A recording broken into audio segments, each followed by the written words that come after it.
Hello good morning बच्चों, welcome back in NMS classes. बेटा मैं आज आपको इस वीडियो में DAV class 8 maths chapter number 6 compound interest इसकी वर्कशीट नंबर 4 स्टार्ट कराने जा रही हूँ। इस वीडियो के अंदर मैं आपको वर्कशीट नंबर 4 का question number first, second and third complete कराऊंगी। तो चलिए देखते हैं क्वेश्चन नंबर फर्स्ट में क्या बोल रहे हैं। यहाँ पर क्वेश्चन बोल रहे हैं the population of a town is increasing at the rate of 8% पर annum. What will be the population of the town after 2 years if the present population is 12,500। यानी कि यहाँ पर क्या बोल रहे हैं कि कोई एक टाउन है, कोई एक कस्बा है, वहाँ की जो जनसंख्या है, पॉपुलेशन है, वो बढ़ रही है। हर साल कितनी बढ़ रही है? 8% बढ़ रही है। ठीक है, यानी कि आपको रेट ऑफ इंक्रीजिंग पॉपुलेशन कितना दिया हुआ है? पर ईयर 8% दिया है। What will be the population of the town after 2 years।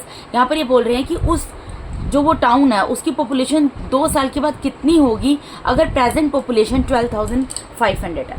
देखिए बेटा, ये क्वेश्चन है पहले वाली वर्कशीट्स की तरह ही, बस वहाँ इन क्वेश्चंस में पहले वाली वर्कशीट्स में क्या डिफरेंस आ रहा है आपने देखा होगा। पहले वाली वर्कशीट्स में क्या था? रुपीज़ की बात हो रही है। यहाँ पर क्या बात हो रही है? पॉपुलेशन की बात हो रही है। तो पॉपुलेशन को तुम रुपीज़ में नहीं बोलेंगे ना, वो तो नंबर्स में आती है। ठीक है, तो हम क्वेश्चन के कंसेप्ट को अगर आप समझ जाएंगे तो आप इस क्वेश्चन को ईजिली कर लेंगे। तो इसमें एक दो फॉर्मूले हैं जो कि सेम ही रहेंगे, 2-3 फॉर्मूलाज, वो मैं आपको क्वेश्चंस में साथ के साथ बता दूंगी कि किस तरीके से बने हैं। ठीक है बेटा, सबसे पहले जो हमें दिया है हम वो लिखेंगे। हमें क्या दिया है? हमें पता है प्रेजेंट पॉपुलेशन, तो प्रेजेंट पॉपुलेशन लिख देंगे।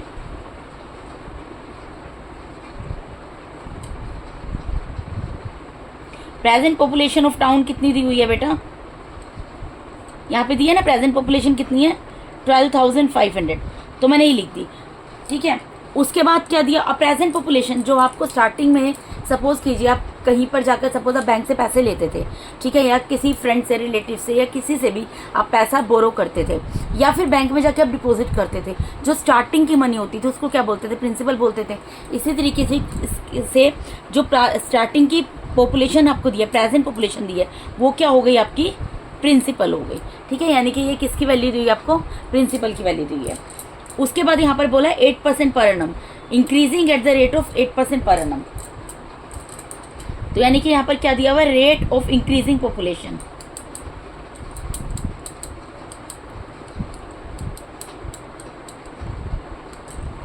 यानी कि पॉपुलेशन किस हिसाब से बढ़ रही है बेटा? हर साल कितनी बढ़ रही है? 8%। ठीक है, 8% पर एनम बढ़ रही है, तो मैंने वो लिख दिया 8% पर एनम। हर साल पॉपुलेशन, अभी पॉपुलेशन 12,500 है किसी टाउन की, और हर साल बढ़ती है 8% पर एनम बढ़ती है। ठीक है, तो हमें क्या बताना है? पॉपुलेशन बतानी है। क्या बोला है? What will be the population of the town after 2 years if the present, मतलब 2 साल के बाद पॉपुलेशन कितनी होगी। तो हम क्या लिखेंगे? So the population after 2 years,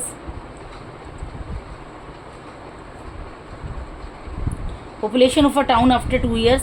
इतना लिखने की ज़रूरत नहीं है ऑफ अ टाउन, सिर्फ मैंने इतना लिख दिया। 2 साल के बाद, 2 years के बाद पॉपुलेशन कितनी होगी। अब आप एक चीज़ बताओ, जो आपको स्टार्टिंग में दिया होता था वो क्या होता था? प्रिंसिपल होता था। ठीक है ना, जो आपको पता होता था। इसी तरीके से यहाँ पे प्रेजेंट पॉपुलेशन में पता है कि अभी पॉपुलेशन इतनी है 12,500, तो ये क्या प्रिंसिपल है? रेट ऑफ इंक्रीजिंग पॉपुलेशन, यानी कि क्या दिया हुआ है हमें? परसेंटेज में क्या दिया हुआ था हमें रेट ऑफ इंटरेस्ट दिया होता था। तो रेट ऑफ इंटरेस्ट की जगह यहाँ पर क्या दिया है कि हर साल पॉपुलेशन कितनी बढ़ रही है, तो वो 8% है। यानी कि रेट परसेंट की जगह हम क्या लिख देंगे? 8 लिख देंगे। ठीक है, और आप एक चीज़ बताओ, जब प्रिंसिपल हो आपको पता होती थी, आपको रेट ऑफ इंटरेस्ट पता होता था, तो आप बाद में क्या निकालते थे? जो बाद की वैल्यू निकलती थी वो क्या निकलती थी? आपकी अमाउंट निकलता था ना। इसी तरीके से जो पॉपुलेशन होगी 2 साल के बाद, वो वहाँ पे कौन सा फॉर्मूला हम अप्लाई करेंगे? कौन सा फॉर्मूला लगेगा? वहाँ पर लगेगा फॉर्मूला अमाउंट का। तो अमाउंट का फॉर्मूला क्या होता था? P1 + R divided by 100 raise to the power n। आप समझिए क्यों लगा है? क्योंकि देखो, जैसे आपको प्रिंसिपल पता होती थी, उसके बाद आपको रेट ऑफ इंटरेस्ट दे दिया जाता था। आप क्या करते थे? जो प्रिंसिपल होती थी उसके ऊपर आप रेट ऑफ इंटरेस्ट निकाल लेते थे। सपोज करो अगर आप इसको यूनिटरी मेथड से करते थे, आप क्या करते थे? सिंपल इंटरेस्ट निकालते थे, फिर आप उन दोनों को ऐड कर देते थे। और अगर आप यूनिटरी मेथड नहीं भी अप्लाई करते थे, फॉर्मूला करते थे, तो उसके अंदर क्या हमें पता होता था? अगर हमें प्रिंसिपल पता होती थी, हमें टाइम पता होता था, हमें रेट ऑफ इंटरेस्ट पता होता था, तो हम क्या निकालते थे? अमाउंट निकालते थे। तो इसी तरीके से हमें यहाँ पर प्रिंसिपल पता है। Present population stands for principal. ठीक है, rate of increasing population stands for rate of interest, और टी टू टाइम कितना दिया है यहाँ पर 2 ईयर्स दिया है, तो इसका मतलब क्या है कि आपका यहाँ पर ये क्या निकलेगा, अमाउंट निकलेगा। तो मैंने अमाउंट का फॉर्मूला लगाया। अब मैं क्या करूँगी, यहाँ पे वैल्यूज पुट करूँगी। देखिए पी की जगह क्या आएगा, प्रिंसिपल की जगह मैंने आपको बता दिया, यहाँ पर 12,500 आ जाएगा, वो लिख देंगे हम, ठीक है। 1 प्लस रेट ऑफ इंटरेस्ट यानी कि रेट ऑफ इंक्रीजिंग पॉपुलेशन, वो कितनी है 8%, हर साल बढ़ रही है ना भाई, हर साल बढ़ रही है, कितनी बढ़ रही है 8% बढ़ रही है, तो उसकी जगह मैंने लिख दिया 8%, ठीक है जी। डिवाइडेड बाय 100 है, उसकी जगह 100 आएगा। और कितने टाइम के बाद बतानी है मुझे, 2 ईयर्स के बाद बतानी है, ठीक है। 2 ईयर्स के बाद बतानी है, तो यहाँ पर क्या आ जाएगा, रेज़ टू द पावर 2। अब हम इसको सिर्फ सोल्व करेंगे। यहाँ 12,500 की जगह 12,500 रहेगा, ठीक है जी। और यहाँ पर क्या आ जाएगा, इसको कैंसिल कर दो, ये 4 से कैंसिल हो जाएगा, 4 2 ज़ा 8, 4 2 ज़ा 8, 4 5 ज़ा 20, तो ये क्या हो गया 1 प्लस 2 डिवाइडेड बाय 25 इस पूरे की पावर 2, ठीक है। अब इसको सोल्व करेंगे, क्या आएगा 12,500 एज इट इज़ रहेगा। इन दोनों में हम क्या कर सकते हैं, इन दोनों में हम एलसीएम ले सकते हैं, तो मैं एलसीएम लूँगी। यहाँ पे एलसीएम क्या आ गया 25 प्लस 2 होल की पावर आ गई 2, तो ये क्या हो गया 12,500 एज इट इज़ रहेगा, ठीक है जी। ये क्या बन जाएगा 27 डिवाइडेड बाय 25 पूरे होल की पावर 2, ठीक है बेटा। उसके बाद हम क्या करेंगे, 12,500 एज इट इज़ रहेगा, जैसे आप पहले क्वेश्चन सोल्व करते थे सेम उसी तरीके से सोल्व होना है। ये 27 अपॉन 25 फिर मल्टीप्लाई बाय 27 डिवाइडेड बाय 25, क्योंकि रेज़ टू द पावर 2 है, रेज़ टू द पावर 2 का मतलब क्या है कि वो 2 टाइम्स है, ठीक है। अब जो कैंसिल हो सकता है हम उसको क्या करेंगे, कैंसिल कर देंगे यहाँ पर। तो देखिए कैंसिल कर देते हैं, ये 5 से कैंसिल हो जाएगा, 5 5 ज़ा 25, 5 2 ज़ा 10, 5 5 ज़ा 25 और 2 0 आ गए, ठीक है। फिर ये कैंसिल हो जाएगा, 5 1 ज़ा 5, 5 5 ज़ा 25, 2 0 आ गए। अब फिर ये 25 से कैंसिल हो जाएगा, सॉरी 5 से कैंसिल हो जाएगा, 5 5 ज़ा 25, 5 1 ज़ा 5 और 2 0 आ गए। फिर ये 5 से कैंसिल हो जाएगा, 5 1 ज़ा 5, 5 2 ज़ा 10 और एक 0, ठीक है। यानी कि हमारे यहाँ पर क्या आ गया, यहाँ पर क्या आ गया बेटा, यहाँ पर आ गया 20। अब क्या बच गया मेरा यहाँ पर, देखिए 20 multiply by 27 by multiply by 27, तो 20 मल्टीप्लाई बाय 27 मल्टीप्लाई बाय 27। अब 20 को तो 20 रहने देती हूँ मैं, 27 का स्क्वायर, मुझे क्या लिखना है यहाँ पर 27 का स्क्वायर, 27 का स्क्वायर होता है 729, ठीक है। 27 का स्क्वायर क्या होता है बेटा 729 होता है, तो इसको मल्टीप्लाई कर लेंगे, 1 0 एज इट इज उतर जाएगा, 2 9 ज़ा 18 कैरी के 1, 2 2 ज़ा 4 प्लस 1 5 और 2 7 ज़ा 14, यानी कि इसका मतलब क्या है, देयरफॉर या हैंस लिख दो, hence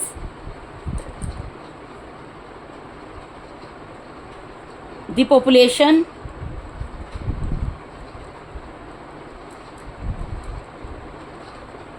of the town after 2 years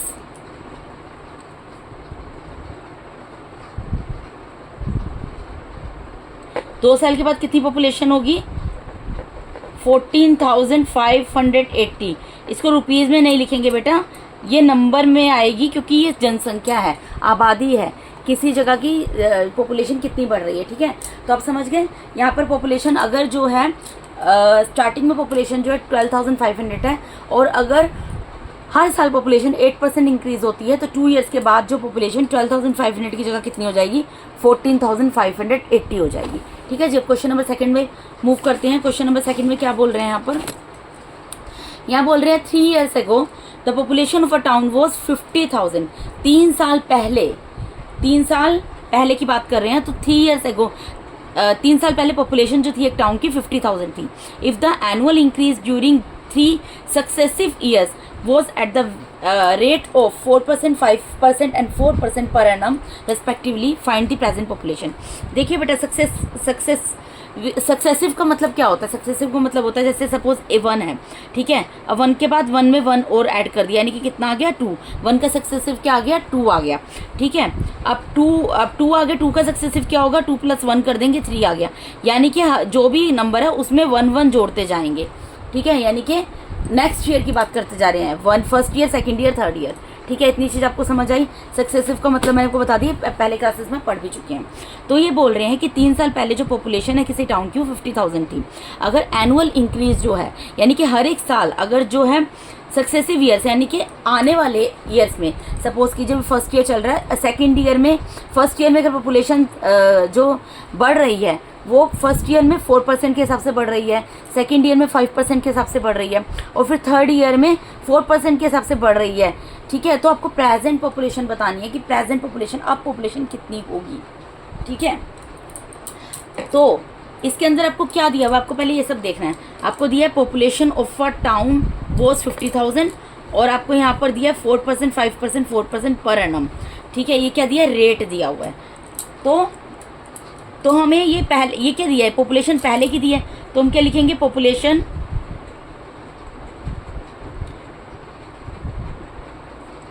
3 years ago, 3 साल पहले पॉपुलेशन कितनी दी हुई है, 3 साल पहले पॉपुलेशन दी है 50,000। 3 साल पहले कितनी पॉपुलेशन दी हुई है, 50,000। अब हमें उसके बाद क्या दिया है, रेट ऑफ, ये क्या दिया हुआ है, if the annual increase during the successive years, तो इसको क्या बोलेंगे, रेट ऑफ ग्रोथ, मतलब कितनी ग्रोथ हुई पॉपुलेशन में, rate of growth in first year. Successive का मतलब मैंने आपको बताया ना बेटा, सक्सेसिव का मतलब होता है जो भी ईयर है उसके बाद उससे अगला ईयर आएगा, उसके बाद उससे अगला ईयर आएगा। ठीक है, 1 1 ऐड करते जाना है। तो यानी कि first year, second year, third year की बात हो रही है, तो इसलिए मैंने लिख दिया rate of growth in first year. पहले साल पॉपुलेशन कितनी बढ़ी, 4% पर एनम बढ़ी। ठीक है, उसके बाद इसी तरीके से मैं लिखूंगी rate of growth in second year. Second year में कितनी बढ़ी, बढ़ तो हर साल रही है ना, फर्स्ट ईयर में 4% बढ़ गई, सेकेंड ईयर में कितनी बढ़ गई, 5% बढ़ गई। मतलब एक साल में पॉपुलेशन पहले बढ़ी थी 4%, जितनी भी थी उसका 4% बढ़ गई। सेकेंड ईयर में फिर जितनी भी पॉपुलेशन थी उसका 5% बढ़ गई। और rate of growth in third year दिया है, थर्ड ईयर में कितनी बढ़ गई, बढ़ने को क्या बोलते हैं बेटा, ग्रोथ होना। जैसे आपकी हाइट बढ़ती है तो क्या बोलते हैं कि आपकी ग्रोथ हो रही है। ठीक है, तो rate of growth in third year कितनी दी है, 4% पर एनम। ये तो हमें सब चीज़ें दी हुई हैं। ठीक है, हमें क्या निकालना है, present population. Therefore the present population, हमें फाइंड द प्रेजेंट पॉपुलेशन करना है ना। देयरफॉर द प्रेजेंट पॉपुलेशन क्या होगी बेटा, देखो जो हमें पहले से दिया होता है, आप इस चीज़ को रिलेट करो पहले वाले वर्कशीट्स के क्वेश्चंस के साथ। जो हमें पहले से दिया होता है बेटा वो क्या होता है, जो हमें पहले से दिया होता है क्या होता है, प्रिंसिपल होती है। तो यानी कि ये क्या दी हुई है, हमें प्रिंसिपल दिया, मैंने ब्रैकेट में लिख दिया यहाँ पर प्रिंसिपल दिया। आप यहाँ पर भी लिख सकते हो बेटा, मैं आपको समझाने के लिए बाद में लिख रही हूँ। ठीक है, तो पॉपुलेशन 3 ईयर्स अगो, क्योंकि 3 साल पहले कितनी, जो हमारे पास पहले होता है वो क्या होता है, प्रिंसिपल, और जो हम बाद में निकालते हैं वो क्या होता है, अमाउंट होता है। तो हमें यहाँ प्रिंसिपल दी हुई है 50,000। अब रेट ऑफ ग्रोथ, अब परसेंटेज, तो जो आप एक बात बताओ, जब आप फॉर्मूला लगाते हो यहाँ पर तो लगेगा प्रेजेंट पॉपुलेशन के लिए अमाउंट का फॉर्मूला, क्यों, क्योंकि हमें ये बताना है कि अगर 3 साल पहले ये था तो अब कितना है। अगर 3 साल पहले बैंक में आपने 50,000 जमा किए और फर्स्ट ईयर में इतने परसेंट आपको, आपने इंटरेस्ट भरा, सेकेंड ईयर में इतना भरा, थर्ड ईयर में इतना भरा, तो अब आपके पास आपने टोटल कितना अमाउंट पे किया बैंक को, यही मतलब निकल रहा है ना इसका। तो अगर प्रेजेंट, अगर पॉपुलेशन पहले 3 साल पहले 50,000 थी और पहले साल वो 4% बढ़ी, दूसरे साल वो 5% के हिसाब से बढ़ी, थर्ड ईयर में वो 4% के हिसाब से बढ़ी, तो अब पॉपुलेशन कितनी है, तो वो कैसे निकलेगी। तो इसका मतलब क्या, रेट ऑफ, अब जो हम फॉर्मूला लगाते थे अमाउंट का, फॉर्मूले में क्या होता है, P 1 + R divided by 100 raise to the power n। लेकिन R एक बार आता है, यहाँ पर तो R 3 बार आ रहा है। तो हमें क्या करना पड़ेगा इस केस में बेटा, इसको हम R1 मान लेंगे, फर्स्ट ईयर के रेट को, सेकेंड ईयर के रेट को R2 से डिनोट करेंगे, और थर्ड ईयर के रेट को R3 से डिनोट करेंगे। ठीक है, इज इट क्लियर। तो हमारा फॉर्मूला यहाँ क्या, अब ये प्रेजेंट पॉपुलेशन निकालनी है, यानी कि हमें क्या निकालना है, अमाउंट निकालना है। तो वो कैसे, अमाउंट का फॉर्मूला क्या होता है, P1 + R डिवाइडेड बाय 100। लेकिन यहाँ पर तो रेट 3 बार है, तो हमें क्या करना पड़ेगा, फॉर्मूला जब इस तरीके से आपको रेट 3 बार दिया गया हो तो आपको क्या करना है, इसको 3 बार लिखना है। 1 + R डिवाइडेड बाय 100, फिर यहाँ पर एक बार फिर लिख दोगे 1 प्लस आर डिवाइडेड बाय 100। क्या फ़र्क आएगा बेटा, ये R1 होगा, ये R2 होगा और ये R3 होगा।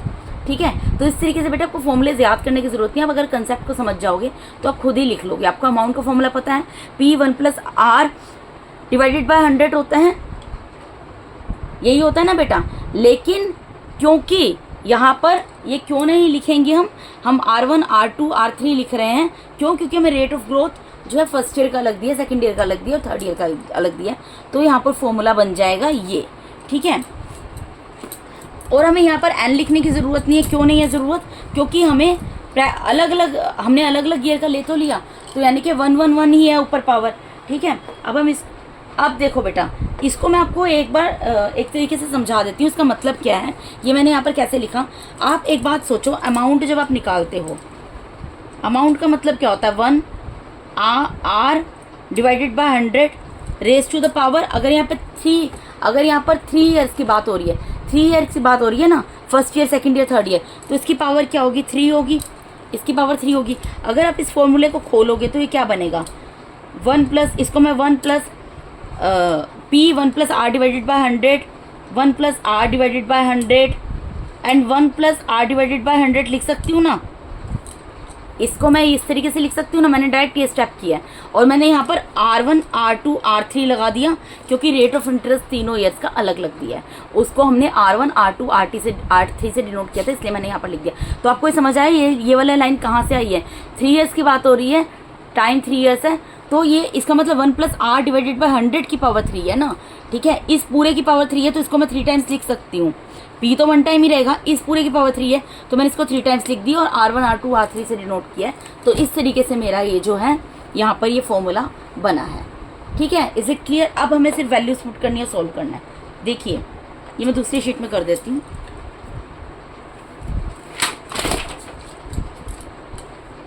मेरा फॉर्मूला मैंने आपको क्या बताया, क्या बनाया यहाँ पर, 1 plus R1 divided by 100, 1 plus R2 divided by 100। कैसे बना ये मैंने आपको समझा दिया, 1 प्लस R3 डिवाइडेड बाय 100।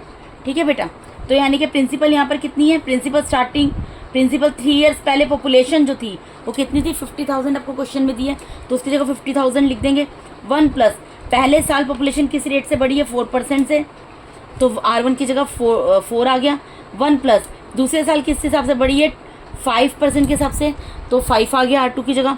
और तीसरे साल किस हिसाब से बढ़ी है, फिर से 4% पर एनम के हिसाब से बढ़ी है, तो R3 की जगह यहाँ पर 4 आ गया। यही वैल्यूज थी ना बेटा, 50,000 4%, 5% 4%, वो मैंने पुट किया। अब मुझे सिर्फ इसको सोल्व करना है। ठीक है, अब इसको कैंसिल कर लो, देखो ये कैंसिल हो जाएगा, 4 1 4, 4 2 8, 4 5 20, 5 1 5, 5 2 10 और 1 0, 4 1 4, 4 2 8, 4 5 20। तो यानी यहाँ पर क्या बन गया बेटा, यहाँ 50,000 1 प्लस 1 डिवाइडेड बाय 25, यहाँ पर 1 प्लस 1 डिवाइडेड बाय 20, यहाँ पे 1 प्लस 1 डिवाइडेड बाय 25। ठीक है, अब क्या करेंगे, इसका एलसीएम ले लेंगे। 50,000 एज इट इज़ रहेगा, इसका एलसीएम लेंगे, क्या आएगा यहाँ पर 25, तो ये क्या हो गया 25 प्लस 1। इसका एलसीएम लेंगे, यहाँ पर आएगा 20, तो 20 प्लस 1। इसका एलसीएम लेंगे, यहाँ पर आएगा 25, 25 प्लस 1। ठीक है, यानी कि यहाँ पर क्या आ गया 50,000। ठीक है, मल्टीप्लाई बाय 25 प्लस 1 26 हो गया, divided by 25 multiply by 20 plus 1 कितना हो गया, 21 डिवाइडेड बाय 20 हो गया, मल्टीप्लाई 25 प्लस 1 26 डिवाइडेड बाय 25 हो गया। अब आप जैसे कैंसिल कर सकते हो, जो आपके नंबर्स आपस में कैंसिल हो सकते हैं उनको कैंसिल कर दो। जैसे कि मैं इसको कर देती हूँ 25 1 से 25, 25 2 ज़ा 50 और उतर गए 3 0। ठीक है जी, अब यहाँ पर 1 0 से तो 1 0 कैंसिल हो गया, 2 1 ज़ा 2, 2 1 ज़ा 2 और 2 0। फिर यहाँ पर 25 1 ज़ा 25, 25 4 ज़ा 100। अब जिस भी तरीके से बेटा हर वीडियो में बोलती हूँ, जैसे आप कैंसिल कर सकते हैं अपने तरीके से आप कैंसिल कर दो। तो यहाँ पर क्या आ गया 4 multiply by 26 multiply by 21 multiply by 26। अब बेटा देखो, मैं 4 और 21 को इकट्ठे लिख देती हूँ और 26 और 26 को इकट्ठे लिख देती हूँ। क्यों, 4 और 21 को मैं मल्टीप्लाई कर सकती हूँ, 4 1 ज़ा 4, 4 2 ज़ा 8 और 26 का स्क्वायर होता है 676। ठीक है, इसका मैंने स्क्वायर लिख दिया। अब मैं इन दोनों नंबर्स को यहाँ पर साइड में आपको मल्टीप्लाई करके दिखा देती हूँ। देखिए 676 को आपको मल्टीप्लाई करना है 84 से, ठीक है। 4 6 24 कैरी गया 2, 4 7 28, 28 प्लस 2 30 कैरी गया 3, 4 6 24, 24 प्लस 3 27 मल्टीप्लाई 8 6 48 कैरी गया 4, 8 7 56, 56 प्लस 4 60 कैरी गया 6 और 8 6 48, 48 प्लस 6 कितना होगा बेटा आपका 48 प्लस 6 होगा आपका 54। इनको प्लस कर लो, यहाँ पर आगे आ जाएगा आपका कितना आ गया आंसर 56,784। ये आपका होगा इस क्वेश्चन का आंसर। यानी कि आप लिख दो हैंस द प्रेजेंट पॉपुलेशन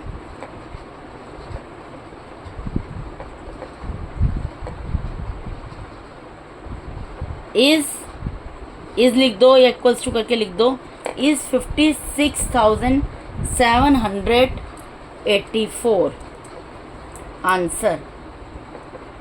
ठीक है बेटा, अब हम नेक्स्ट क्वेश्चन पे मूव करते हैं, क्वेश्चन नंबर 3 पर। क्वेश्चन नंबर 3 में क्या बोल रहे हैं, Madhu brought a house for rupees 1,31,25,000 if its value depreciates at the rate of 10% per annum, what will be its sale price after 3 years। यहाँ पर ये चीज बोली जा रही है बेटा, मधु कोई लड़की है जिसने घर खरीदा कितने में खरीदा 1,31,25,000 में घर खरीदा। इफ इट्स वैल्यू डेप्रिशिएट, देखो घर खरीदा इतने में, ठीक है। डेप्रिशिएट्स का मतलब क्या होता है, मूल्य का घट जाना, वैल्यू का कम हो जाना, कीमत का कम हो जाना, ठीक है। तो अगर उसकी जो कीमत है वो कम होती है किस रेट से 10% पर एनम, मतलब जो घर है उसने जितने का खरीदा था लेकिन उसकी कीमत जो है घर की हर साल 10% के हिसाब से कम हो रही है, तो सेल प्राइस क्या होगा 3 years के बाद। मतलब अगर वो उस घर को हर साल अगर, मतलब समझ लो मैं क्या कहना चाह रही हूँ, यहाँ पर ये चीज़ कह रहे हैं बेटा कि कोई एक लड़की है, सपोज करो आप अपने ऊपर लेकर चलो, आपने एक घर खरीदा या मैंने एक घर खरीदा, मैं अपने ऊपर लेकर चलती हूँ, मैंने एक घर खरीदा 1,31,25,000 का, ठीक है। अब सपोज करो मैंने हो सकता है किसी ऐसी जगह पे घर खरीद लिया, किसी गाँव में ले लिया जहाँ पर आसपास आबादी नहीं है, जहाँ पर फैसिलिटीज़ अवेलेबल नहीं है, मतलब समझ लो स्कूल्स पास में नहीं है, हॉस्पिटल्स पास में नहीं है, और भी अनदर फैसिलिटीज़ जो होती हैं वो मुझे बहुत दूर दूर जाना पड़ता है किसी भी सामान को खरीदने के लिए, मैंने ऐसी जगह पर घर ले लिया, ठीक है। तो उससे क्या होगा, उस घर की कीमत जो होगी हर साल घटेगी, ऑब्वियसली उस घर की कीमत घटेगी ना, तो उस घर की कीमत जो है हर साल 10% घटनी शुरू हो गई। मतलब जिस साल मैंने घर लिया तब से घर की कीमत हर साल जो 10% घटनी शुरू हो गई, तो 3 साल के बाद घट कर कम होकर उसकी कीमत डेप्रिशिएट होकर कितनी रह जाएगी, ये हमें बताना है, ठीक है। तो यहाँ पर हमें प्राइस ऑफ हाउस दिया हुआ है, यानी कि हमें पहले की चीज़ पता है, हमें 3 साल बाद की चीज़ बतानी है। तो जो चीज़ पता होती है, जो पहले की चीज़ होती है, वो क्या होती है, हमारी प्रिंसिपल होती है। यानी कि प्रिंसिपल कितनी दी हुई है, 1,31,25,000 इतनी कीमत है घर की, ठीक है। अब रेट ऑफ डेप्रिसिएशन आपको दिया हुआ है। यहाँ पर डेप्रिसिएशन का मतलब होता है घिसावट, मूल्य, वैल्यू का कम हो जाना, वैल्यू का डेप्रिशिएट हो जाना। तो रेट ऑफ डेप्रिसिएशन मतलब ये क्या दिया हुआ है आपको, ये रेट दिया हुआ है, ठीक है। ब्रैकेट में मैंने आर लिख दिया। ये कितना दिया हुआ है 10% पर एनम। टाइम क्या दिया हुआ है बेटा 3 years, 3 साल के बाद बताना है ना कि कीमत कितनी होगी, तो टाइम कितना है यहाँ पर 3 years दिया हुआ है, ठीक है। इतना क्वेश्चन आपको समझ आया। तो हमें क्या बताना है फाइनली, देयरफॉर हमें बताना cell price after 3 years। So therefore cell price after 3 years क्या होगा,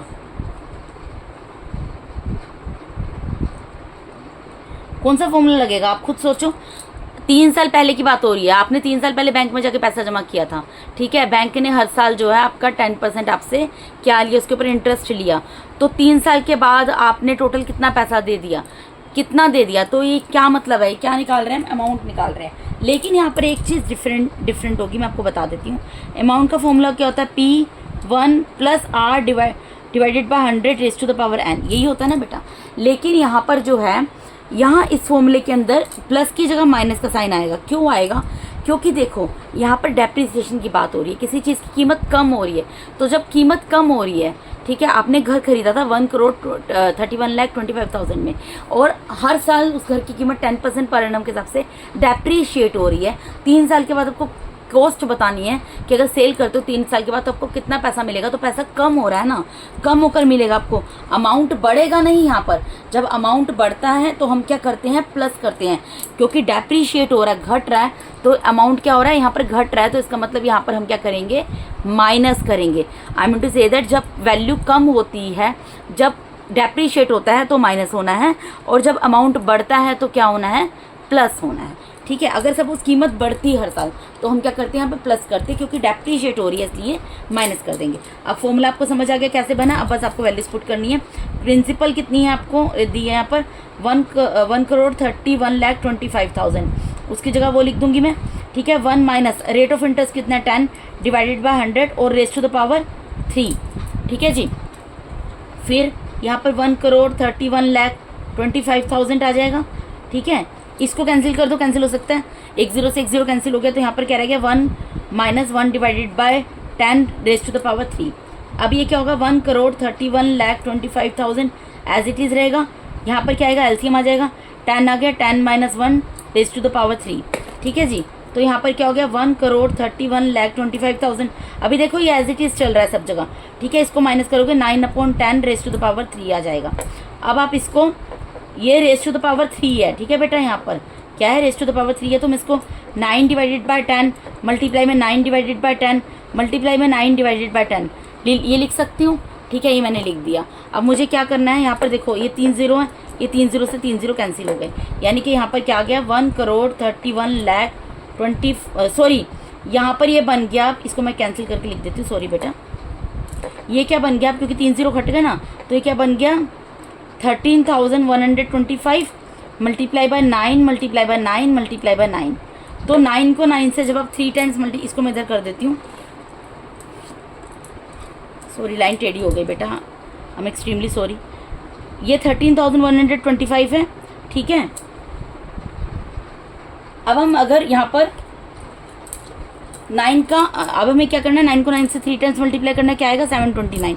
अब मैं 729 से इसको मल्टीप्लाई करके देख लेती हूँ, जो भी आएगा मेरा आंसर होगा, मैं यहाँ नीचे कर देती हूँ। ठीक है बेटा, यहाँ पे 13,125 को हमें मल्टीप्लाई करना है 729 से। तो देखो मैं यहाँ पर आपको मल्टीप्लाई करके दिखा रही हूँ बेटा। 9 5 सा 45 कैरी गया 4, 9 2 सा 8, सॉरी 9 2 सा 18, 18 प्लस 4 कितना होगा 22 कैरी गया 2, 9 1 सा 9 प्लस 2 11 कैरी गया 1, 9 3 से 27 प्लस 1 28 कैरी गया 2, 9 1 सा 9 प्लस 2 11 आ गया, 2 5 सा 10 कैरी गया 1, 2 2 सा 4 प्लस 1 5, 2 1 सा 2, 2 3 सा 6, 2 1 सा 2। फिर उसके बाद 7 5 सा 35 कैरी गया 3, 7 2 सा 14, 14 प्लस 3 17 कैरी गया 1, 7 1 सा 7 प्लस 1 8, 7 3 से 21 कैरी गया 2, 7 1 सा 7 प्लस 2 9। तो ये कितना आ गया 5 2, यहाँ पे 11 हो जाएगा, 16 17 18 14 15 16 3 4 5, यानी कि कॉस्ट कितनी हो जाएगी घर की 9568125, 95,680। देखो ये देखो, इसको मल्टीप्लाई किया ये आया। ठीक है, यानी कि घर की कॉस्ट कितनी हो जाएगी, सेल प्राइस आफ्टर 3 ईयर्स कितना हो जाएगा घर का 95,681,025 रुपीज़। ठीक है, कॉस्ट प्राइस अगर जो है घर की कॉस्ट स्टार्टिंग में 1,31,25,000 थी, और अगर हर साल कीमत जो है 10% के हिसाब से 3 साल लगातार घटती रहती है उस घर की, तो 3 ईयर्स के बाद अगर उस घर को सेल किया जाएगा तो उसकी कॉस्ट होगी 95,681,025 रुपीज़। ठीक है बेटा, यहाँ पर आप ये मैंने लिखी दी है सेल प्राइस आफ्टर 3 ईयर्स, आप इसमें ऐड कर सकते हैं, ये मैंने ऑलरेडी यहाँ पर लिख दी है। सो ये क्या निकला, cell price after 3 years. Okay बेटा, तो इसके साथ ही मैंने यहाँ पर आपको DAV class 8 maths chapter number 6 compound interest, इसकी वर्कशीट नंबर 4 का question number 1st 2nd 3rd and इस वीडियो में कंप्लीट करा दिया बेटा। अगर अपने चैनल पे नए हैं तो काइंडली मेरे चैनल को सब्सक्राइब कीजिए। अगर आप लोग को मेरा टीचिंग मैथड अच्छा लगता है तो मेरे वीडियोस को ज़्यादा से लाइक कीजिए और अपने फ्रेंड्स के साथ शेयर कीजिए। Once again thank you so much for watching my YouTube videos बेटा। Thank you so much, God bless all of